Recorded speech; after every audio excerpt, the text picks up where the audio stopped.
You know, bloggers are an important part of our national dialogue. Breaking news, checking facts, and voicing support or opposition to various candidates.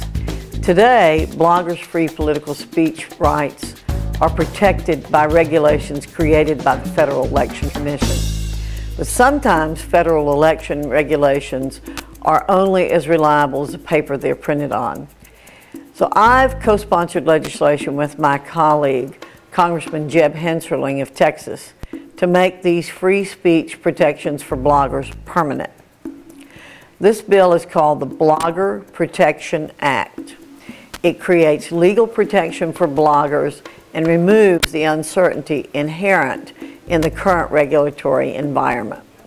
Bloggers should have the same guaranteed rights as the traditional media.